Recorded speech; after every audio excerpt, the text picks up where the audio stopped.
Most important, and before I get into the finer points of things that are beyond my and our control, Irish is back.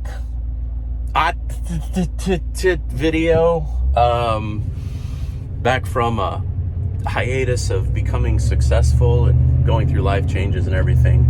Have a link to his particular video in the description box below in regards to the topic that we are getting ready to do, of which he took the position of being in support of, and that is the tariffs, and I will take the opposing view. Let me begin. I think that the way that the current administration is approaching tariffs is ill-conceived, ill-executed, and overall is going to be damaging in a way that I don't hear too many on the supportive side acknowledging. Irish comes close by saying, we're in for a bumpy road. Bumpy road, huh? The last 40 years, we have exported all of these abilities to make the shit that we're blocking other countries from bringing back up, to punish them to make their prices better. Is that why we're using these tariffs? Is it to bring up American industry? A friend of mine, it was probably about 20 years ago, put it this way: the machines that make the machines have been exported and or are long fucking gone. You couldn't build a factory in this country that makes the shit that we get from these other countries where we moved our factories to, that I'll be very surprised if they give back, are long gone.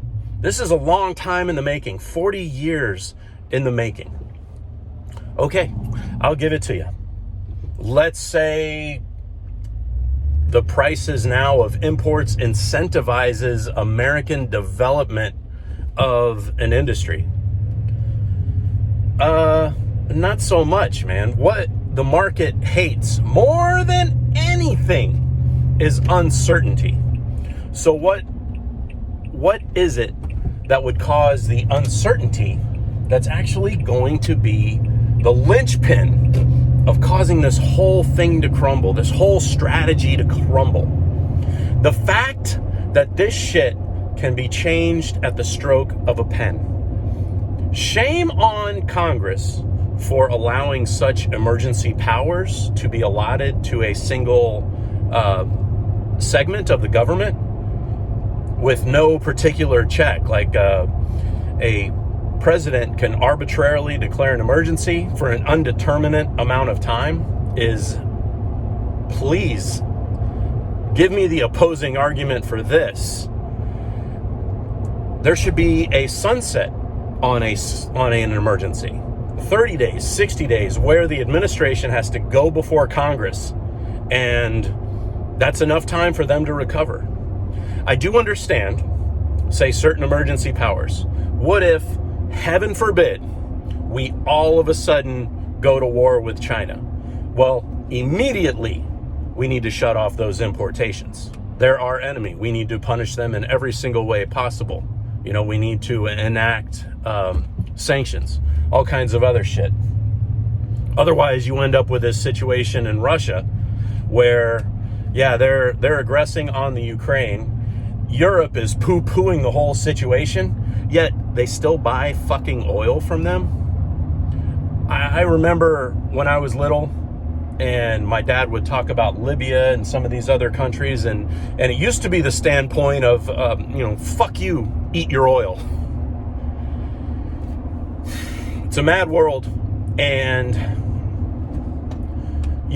whether it's at best or at worst, there's a reason for the consistency, and to respond allegedly to go back and say, well, we're going to give it 90 days to let the bond market cool off. Dude, the market remembers. And we talk about, well, be an entrepreneur. What are you going to be an entrepreneur towards? In 4 years, if the other team gets in charge, this thing can turn on a dime and it's going to be bullshit anyway. It's going to take at least 20 years to bring up the infrastructure, to bring up the industry. Irish, you mentioned American quality and American manufacturing is top-notch, second to none. I appreciate your patriotism, sir. I really do. And I salute where it comes from. But frankly, where it comes from no longer exists. We don't have public education that trains up a person to be a factory worker anymore. That just no longer exists. From the education to the factory working to the infrastructure, like the type of machines, railway, shipping, none of that exists anymore for us, man. It's all gone. And you talk about a bumpy road as if we're looking at a 6-month recession. Dude, I'm talking about the center being pulled out of an economy based on bullshit. You talk about recession, try depression. And in my studies, the true definition of depression doesn't have to do with economic downturn solely. It has to do with people that are capable of making the businesses all of a sudden be like, to hell with it. I can't win.